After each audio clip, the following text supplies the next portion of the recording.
Revenge with Karen. I knew the company was dead the moment Braden walked in wearing a fleece vest that cost more than my first Honda, smelling like aggressive sandalwood and daddy's money. He didn't walk like a CEO. He walked like a toddler who just found out he owns the sandbox.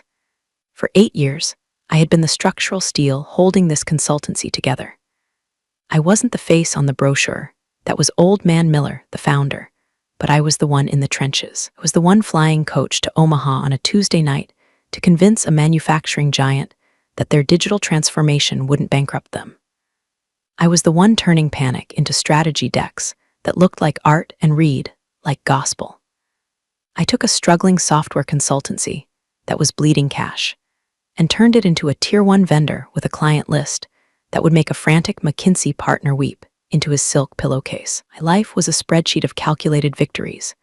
I don't smoke, I don't do drama, and I certainly don't do failure. My drug of choice is a triple shot espresso and the silence of a boardroom after I've just dropped a truth bomb that saves a client $10 million. I built this place, brick by bloody brick, sacrifice by sacrifice. I missed birthdays. I missed anniversaries. I missed the moment my knees started clicking when I stood up, all for the sake of Q3 projections. But then Miller retired.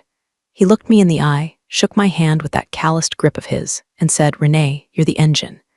But Braden needs a playground." And just like that, the keys to the kingdom were handed to a 30-year-old whose resume was written in crayon and financed by a trust fund. By the way, if you're listening to this while hiding in the office bathroom to avoid your own incompetent boss, me a favor and hit subscribe and maybe like this. It helps the algorithm find other corporate soldiers dying inside. And honestly, the validation is the only bonus I'm getting this year. Thanks, team. Now back to the train wreck. The transition wasn't a handover. It was a hostile takeover by stupidity. The first week, Braden reorganized the seating chart based on vibes. He moved the engineering team next to the sales team because he wanted cross-pollination, which is corporate speak for I want the introverts to have panic attacks while the extroverts ring gongs. I sat in my corner office, glass walls, view of the Rockies, the only sanctuary I had left, and watched the infection spread. Braden didn't care about deliverables. He cared about optics. He cared about the font size on the slide decks more than the data inside them. Brought in an espresso machine that required an app to operate, and a chief vibe officer named Kyle who wore beanies indoors and spoke exclusively in LinkedIn motivational quotes. "Renee," Braden said to me during our first one-on-one, leaning back in his chair like he was posing for a Forbes cover that would never happen. "You're incredible, truly, a legacy asset, but we need to pivot. We need to be more agile, more disruptive." Disruptive, I repeated, my voice flat. "Braden, we manage enterprise software implementation for Fortune 500 logistics companies. They don't want disruption. They want their trucks to show up on time. If we disrupt them, the economy stops." He blinked, that blank, cow-eyed look of a man who has never had to pay a heating bill in his life. Right. But think about the narrative, Renee. You're very operational. I need you to be more visionary. Visionary. Word tasted like expired milk.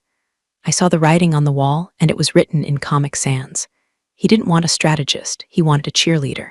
He wanted someone to clap while he drove the bus off a cliff. The quarterly review was coming up, and for the first time in 8 years, I wasn't leading the prep. I was consulted.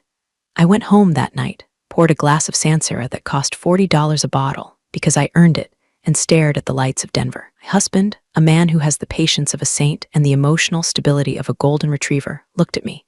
"You look like you're planning a murder," he said gently.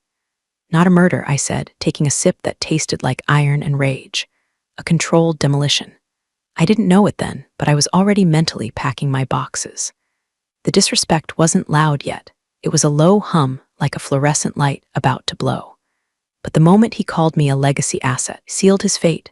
He thought I was old furniture he could put in storage. He forgot that I was the one who bought the house. And the thing about legacy assets, we know where all the bodies are buried, because we're the ones who dug the graves. The rot set in fast. It wasn't a slow decline, it was a mudslide. Braden didn't just ignore the playbook, he burned it and tried to read the smoke signals. He started hiring his network. In the corporate world, network usually means professional contacts you've vetted over years of shared trenches. For Braden, his network was a collection of frat brothers and Instagram acquaintances who who thought scaling meant making the logo bigger. Enter Tiffany. Tiffany was 24, had a degree in media studies from a university I'm pretty sure was an online scam, and she was Braden's new strategic liaison. I still don't know what a strategic liaison does, but apparently involves nodding enthusiastically at everything Braden says and using the word synergy as a punctuation mark. I walked into the Monday morning pipeline meeting, a ritual I had established to keep us honest on revenue, and found my seat occupied. Tiffany was sitting there, typing furiously on an iPad with a neon pink case. "Oh, hi Renee," she chirped, not moving. "Braden said we're doing a standing retro today, so grab a spot on the floor if you want." On the floor, I stood. I stood like a statue carved out of granite and pure hatred. Braden breezed in 5 minutes late, holding a green juice that looked like pond scum. "Guys, energy is low," he announced, clapping his hands. "Let's ideate. The Q3 numbers are, well, they're numbers. But numbers are just feelings with hats on, right?" I felt a blood vessel in my left eye twitch. "Braden," I said, my voice cutting through the room like a diamond cutter. "Q3 numbers are down 20% because we missed the renewal deadline for the OmniCorp account. The account I specifically warned you about 3 weeks ago." Braden waved a hand dismissively. "OmniCorp is old energy, Renee. They're stuck in 2015. We're chasing unicorns now. Tiffany, tell them about the TikTok strategy." I watched, horrified, as Tiffany presented a slide deck that was 90% emojis. "Proposed we market our enterprise-grade supply chain software, which costs $5 million a year, by doing challenges on social media." "Imagine," she said, eyes wide, the CFO of logistics doing the gritty. "It's viral gold." The engineers looked at their shoes. The sales VP looked at the ceiling, praying for meteor. I looked at Braden, and I saw the end. He wasn't just stupid, he was dangerously arrogant. He began cutting non-essential departments. First, it was the QA team. "Why do we need testers?" he asked. "Shouldn't the code just work?" Then it was the client success team. "If they like the product, they'll stay. We don't need to hold their hands." I tried to voice concerns privately. I booked a 15-minute slot on his calendar, which was blocked out for 3 hours of executive meditation, and walked into his office. "Braden, you're cutting the legs off the table," I said, keeping my voice level. "Client success isn't hand-holding. It's retention. It's the reason we have a 98% renewal rate." He sighed, spinning a fidget spinner on his desk. "A fidget spinner. In 2024. Renee, you're bringing a lot of negative energy into the space. I need radiators, not drains. You're sounding very boomer right now." "I am 42. I'm sounding like a strategist who wants to make payroll," I snapped. "See? That's what I mean, fear-based thinking." He smiled, a condescending, cap-tooth grin. "Maybe you should take a half day. Go get a facial, you look tired." That was the moment the switch flipped. I didn't scream, I didn't flip the desk. I went cold, deep, Arctic cold. I went back to my office, closed the door, and opened a new folder on my private drive. I named it the Titanic. I started documenting everything. Every insane email, every missed deadline, every client complaint that Tiffany ignored because she was too busy filming a day in the life vlog. I downloaded my slide decks, the ones I built, the ones I wrote every word of. I backed up my contact lists. I made PDF copies of every win, every metric, every thank you email from a CEO. I wasn't an employee anymore. I was a black box recorder waiting for the crash. The atmosphere in the office shifted. The veterans, ones who knew how the sausage was made, started avoiding eye contact with me. They knew I was on the chopping block. They could smell the ozone. Braden had begun copying Tiffany on my client emails, even the sensitive ones, just so she can learn from the master, he'd said in the email intro. 2 days later, I saw Tiffany replying to the CIO of a major banking client. She used the wrong acronym for their compliance standard. She signed off with cheers. "Tiff Zoxo?" The CIO didn't reply. I didn't correct her. I didn't jump in to save it. I took a screenshot, saved it to the Titanic, and took a sip of my coffee. It was getting bitter, but I was starting to enjoy the taste. The town hall meeting was mandatory. Of course it was. Braden loved an audience. We all shuffled into the main conference room, the air thick with the smell of stale bagels and impending doom. Braden stood at the front, wearing a headset microphone like he was giving a TED talk on the future of synergy. Behind him, a giant screen displayed a word cloud where vibe was the biggest word. "Team," he started, pacing the stage. "We are evolving. We are shedding the skin of the past." And honestly, the past was heavy. It was slow. It was expensive. He looked directly at me. The whole room followed his gaze. I didn't flinch. I sat with my spine straight against the ergonomic mesh of my chair, a notebook open in front of me. I wasn't writing notes. I was drawing a complex geometric pattern that represented the crumbling of his empire. We have some legacy methods in this company, Braden continued, his voice dripping with faux concern. Methods that served us well in the dinosaur age. But we're mammals now. We're warm-blooded, and we need to phase out the cold-blooded logic that holds us back. Phase out? The phrase hung in the air like a guillotine blade. He clicked the clicker. A new slide appeared. It was the account renewal plan for Project Orion, our biggest, most difficult client, a defense contractor. These guys didn't do vibes, they did audits. I'm excited to announce, Braden beamed, that Tiffany will be leading the Orion pitch this year. Renee has been mentoring her, but it's time for fresh eyes. The room went silent. Could hear the hum of the HVAC system struggling to filter the stupidity out of the air. Everyone knew Orion. Orion ate junior analysts for breakfast and picked their teeth with the bones. Tiffany stood up, beaming. I'm so excited. I made a mood board for them, a mood board for a defense contractor. The pitch was scheduled for that afternoon via Zoom. I wasn't invited, but I had the login codes because I set up the recurring meeting 5 years ago. I sat in my office, headphones on, camera off, muted. Lurking, it was a massacre. The client, a 60-year-old ex-general named Colonel Sterling, sat stone-faced while Tiffany talked about brand alignment and holistic software journeys. She kept calling him Mr. Sterling. He had corrected her twice. It's Colonel. 10 minutes in, Sterling cut her off. Young lady, I don't give a damn about the journey. I want to know why the latency on the server clusters increased by 0.4% last month. And where is Renee? I don't sign contracts with children. Silence. Tiffany froze. She looked like a deer in headlights if the deer was also wearing excessive lip gloss. Braden, who was also on the call, panicked. Renee is transitioning to a strategic oversight role. We felt, get her on the line, Sterling barked, now, or I pull the contract. My phone rang. Was Braden? Renee, he hissed, panic cracking his voice. Hop on the Zoom, just smooth it over. Sterling is being difficult. I let it ring 3 times, then I picked up. I'm busy, Braden. I'm being phased out, remember? Just get on the damn call. I logged in. I turned on my camera. Sterling's face visibly relaxed when he saw me. Colonel, I said, my voice dropping an octave into professional calm. Apologies for the confusion. Latency issue is a cache clearing error on the secondary node. We have a patch ready to deploy tonight at 0200 hours. And regarding the renewal, I have the revised SLA prepared with the latency guarantees you asked for. I didn't have the SLA prepared. I made it up on the spot, but I knew what he needed to hear. Send it over, Renee, Sterling grunted, and stop wasting my time with the interns. He clicked off. I saved the company $2 million in 45 seconds. After the call, I expected a thank you. Maybe a holy shit, good job. Braden came to my office door. He didn't come inside. He leaned against the frame, arms crossed.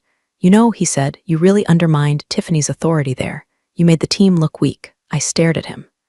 The sheer, unadulterated audacity took my breath away. I saved the contract, Braden. You showed off, he sneered. It's not about being right, Renee. It's about being a team player.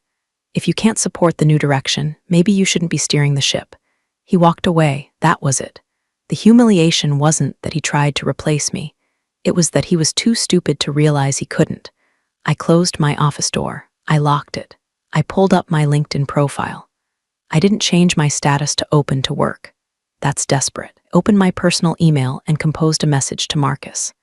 Marcus was a shark. He was the VP of strategy at Apex Solutions, our biggest, nastiest competitor. We had fought over clients for a decade. He respected me because I was the only one who ever beat him. Subject, coffee, body, the weather is changing, might be time for a new coat. I hit send. Then I opened the company handbook and turned to page 45, the non-compete clause. I read it again. And then a smile, a cold, sharp, razor blade smile spread across my face. The devil is in the details, but salvation is in the fine print. I spent the next 3 days being a ghost in my own office. I attended meetings, I nodded at the right times, I let Tiffany explain synergy to me without rolling my eyes. But underneath the surface, I was tunneling out of the prison.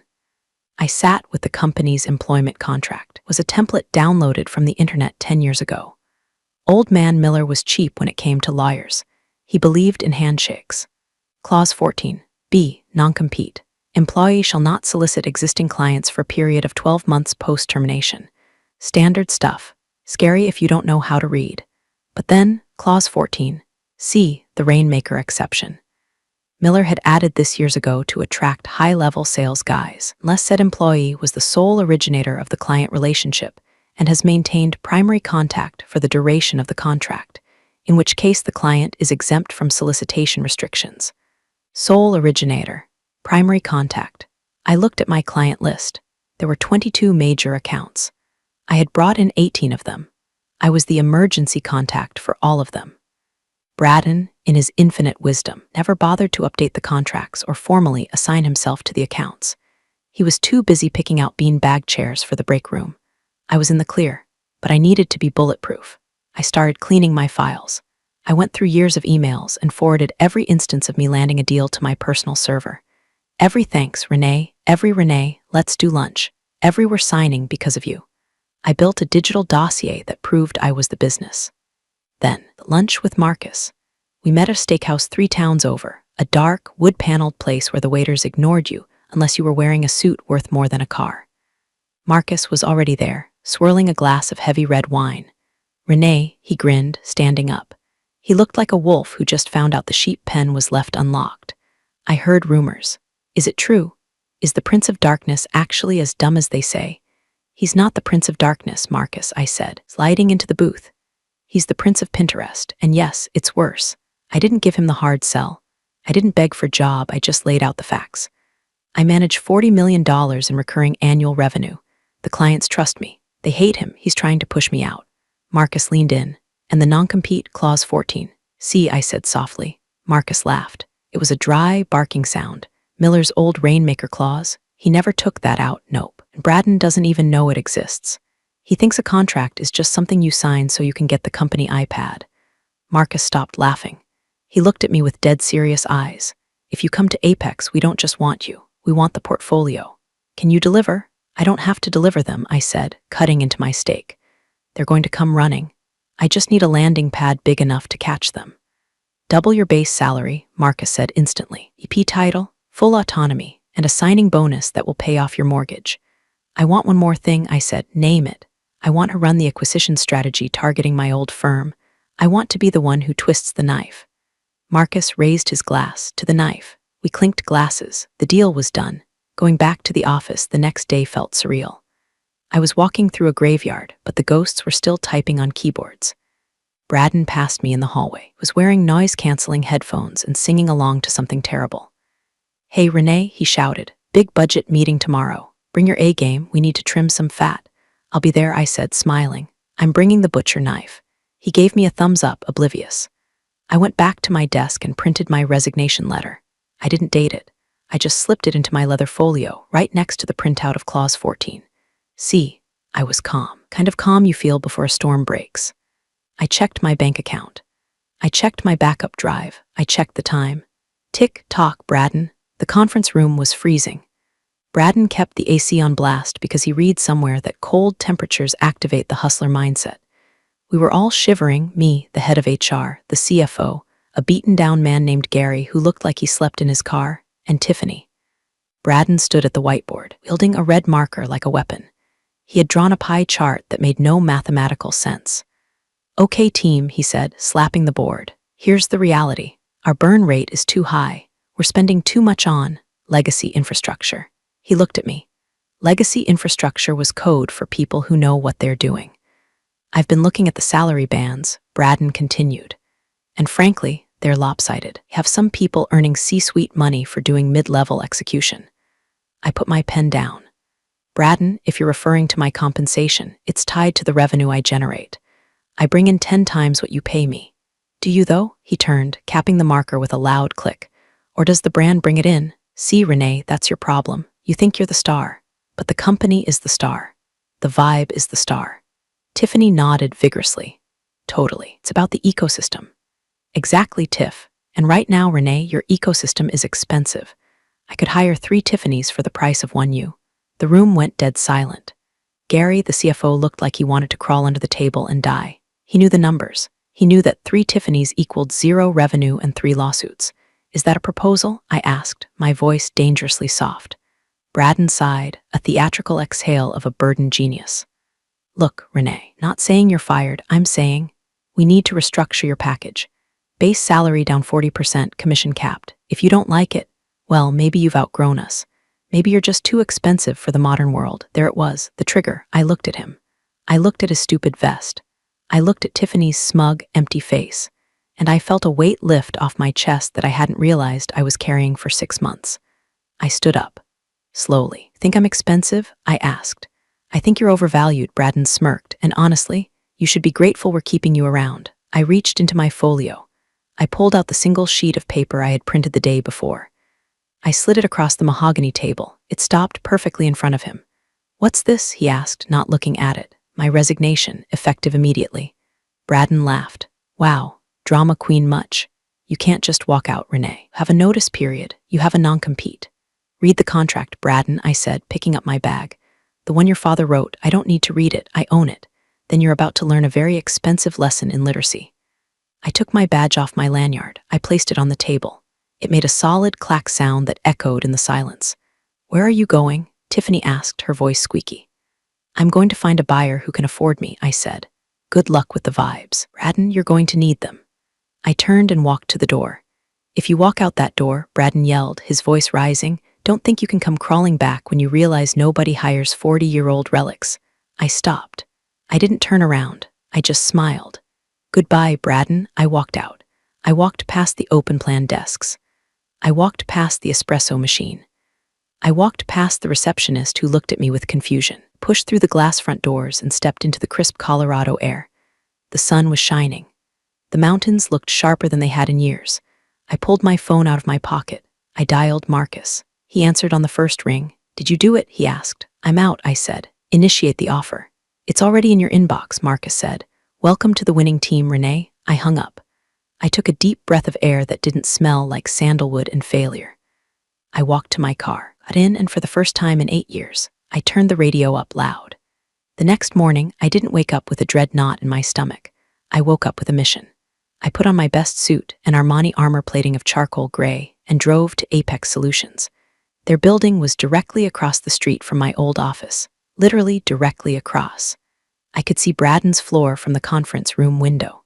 Marcus met me in the lobby. No vibes, no hustler talk, just a firm handshake and a keycard. Your office is ready, he said, and the legal team has already reviewed your non-compete. You were right. The Rainmaker clause is ironclad. You're free to hunt.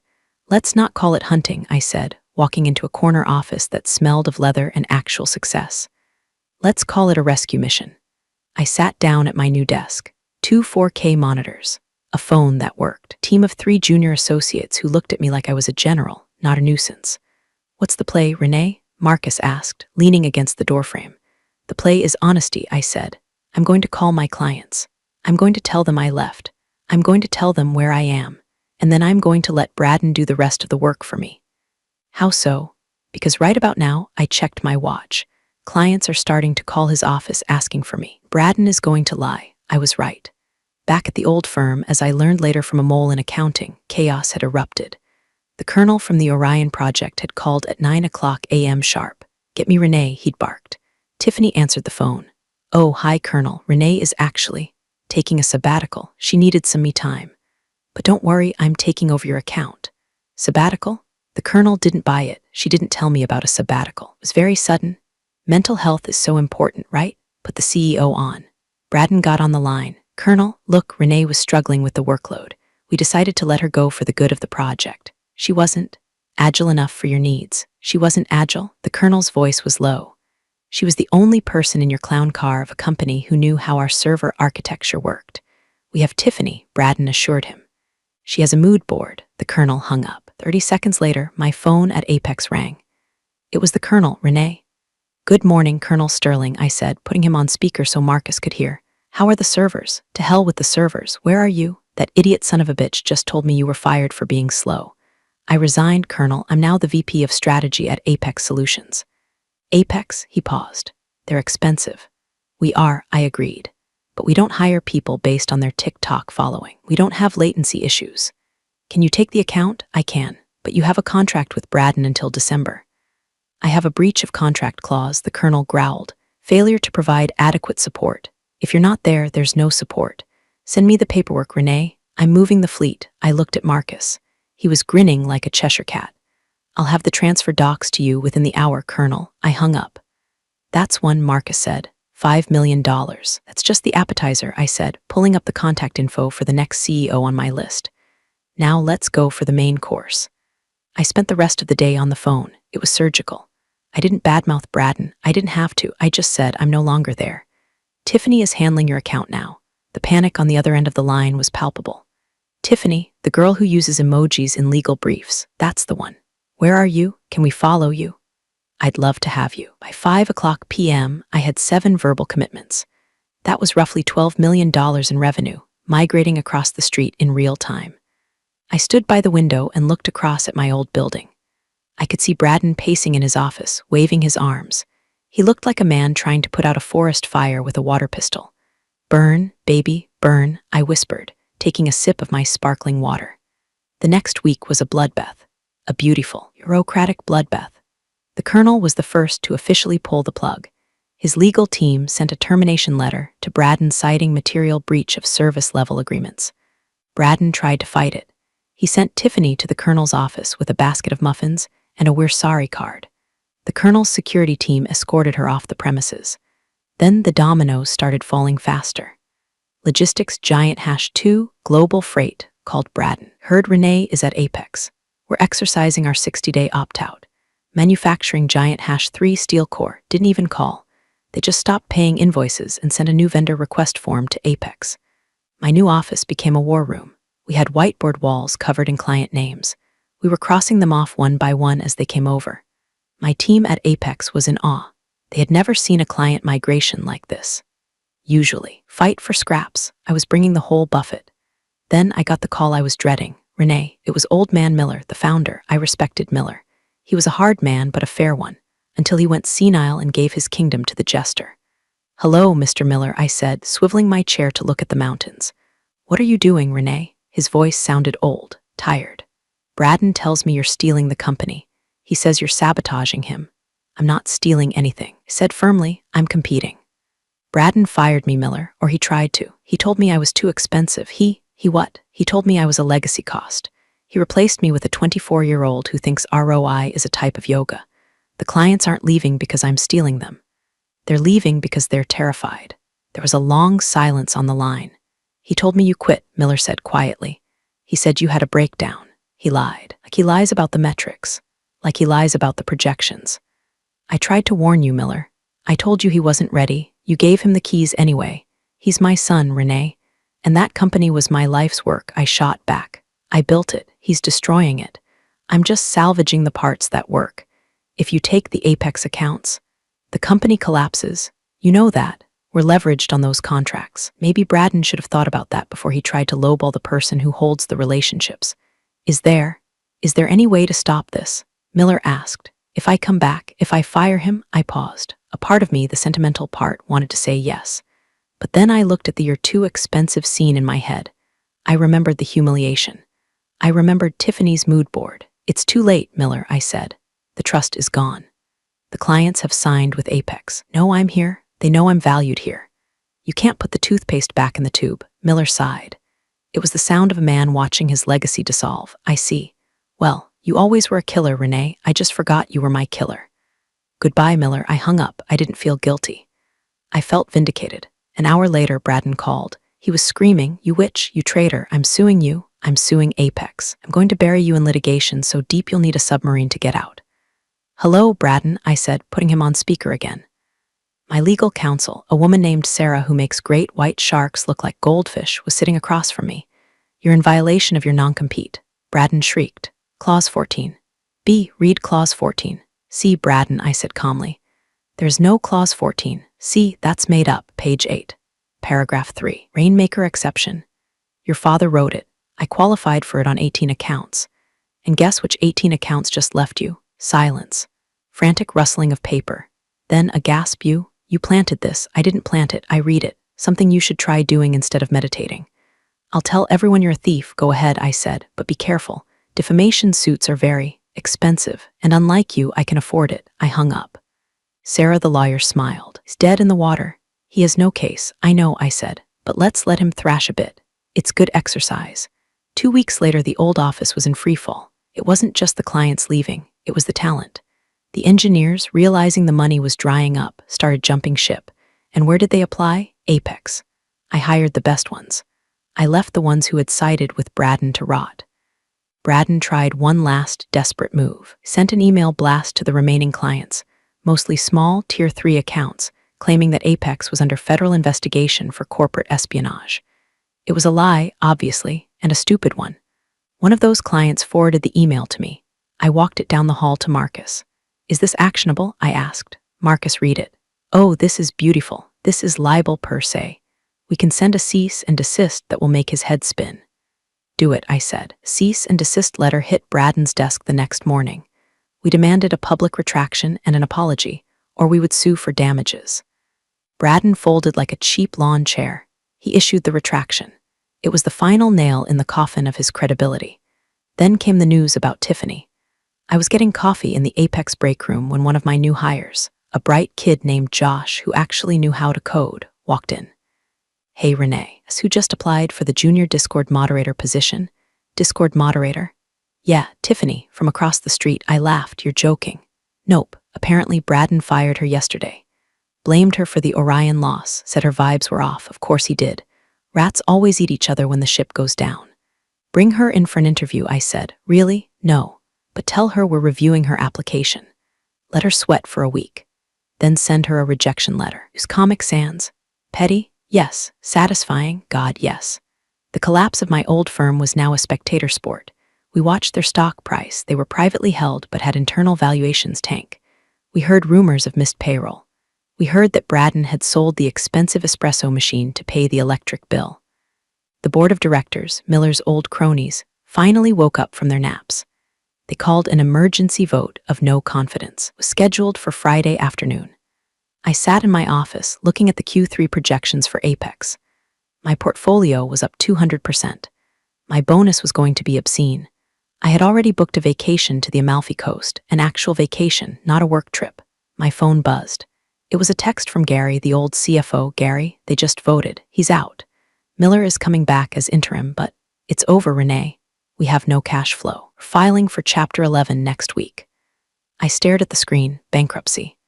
I felt a twinge of sadness, not for Braden, not for the company, but for the memory of what it used to be. It was a good shop once. We did good work, but then I remembered the "you're too expensive" line. I remembered the feeling of being discarded.